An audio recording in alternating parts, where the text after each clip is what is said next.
नमस्कार, आपल्या एका नवीन व्हिडिओमध्ये तुमचं मनापासून स्वागत करते आहे। आरटीआय ऍडमिशन 2024 तर अत्यंत महत्त्वाचा अपडेट असणार आहे।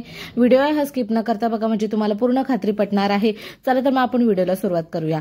शिक्षणाकरिता अनेक वेगवेगळे उपक्रम तसेच कायदे राबवत असते। त्यानुसार आता मोफत व सक्तीचा शिक्षण हक्क कायद्यानुसार म्हणजे आरटीनुसार आर्थिकदृष्ट्या दुर्बल होणे अशक्य निर्माण झालेला आहे। खासगी शाळेच्या 1 किलोमीटर परिसरात सरकारी किंवा अनुदानित शाळा असतात, अशा या शाळांमध्ये 25% जागावरती दुर्बल घटकातील मुलांचे प्रवेश होणार नाही आणि आता कारण या शाळा आरटीई अंतर्गत प्रवेश पात्र नसणार आहेत।